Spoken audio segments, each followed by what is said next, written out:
Consumer can have three types of product knowledge. The first one is knowledge about the attributes or characteristic of the product.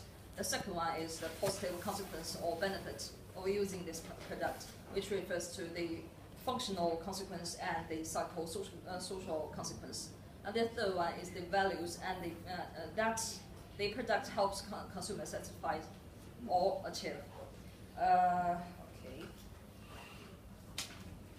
Consumer can combine these three types of product knowledge to form a simple associate network called means and chains of product knowledge.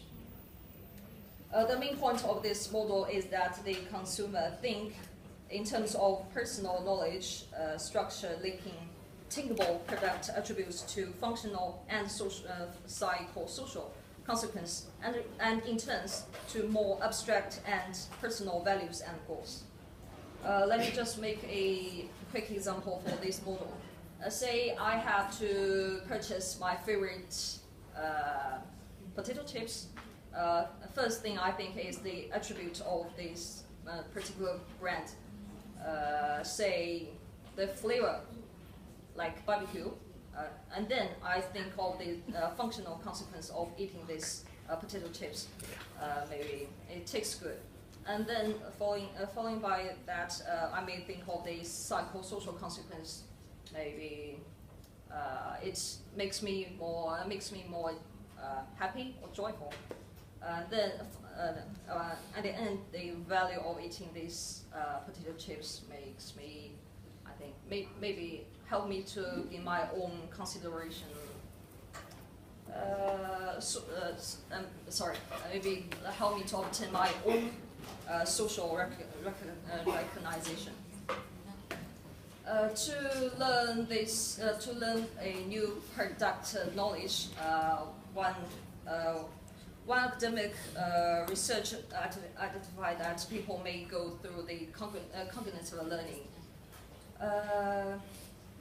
There are three types of way to for this cognitive learning. Firstly is direct personal use of experience. Like maybe a person can use the free sample from the one particular brand and get their own experience. Second one is consumers by carries. This slide we talked about earlier, cognitive learning through different types. Yeah. Okay. Do you mind go on to the next one? Because I don't want to. Then turning to my. Another key point we'd like to Sorry. emphasis on is about disassociation. This is the definition of it, and consumers' comprehension processes can vary through these four ways: automatic processing, level, elaboration, and elaboration. 不，好玩的。 Here is the variation in comprehension, which we think is important for us. Basically, the most simple automatic processing is unconscious and without any conscious. For instance, when we see a can of Coca-Cola, we can immediately reflect that it is Coke without any hesitation.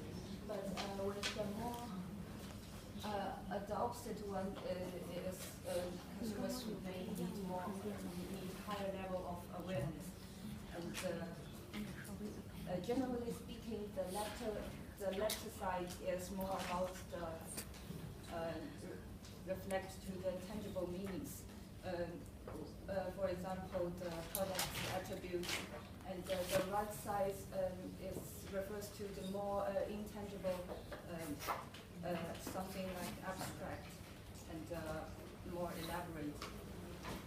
And the final one about the memorability is about the difficulties for consumers to recognize a product. Here is the inferences during the comprehension. Inferences is also keeps a role play in the construction of mean and chain. And these are the factors which can influence the comprehension. First is about the existing knowledge in memory.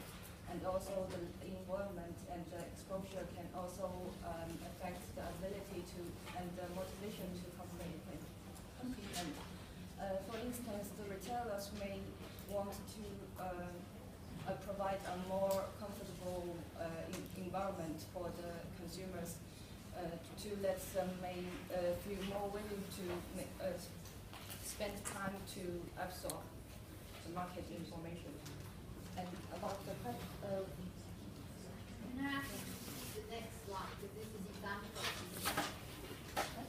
This is your example. Yes. Yeah. Can we skip that? Okay, because we run out of time.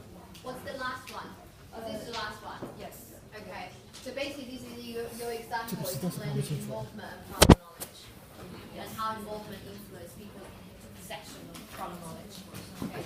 Thank you, and I'm sorry we ran out of time. Okay. Well done.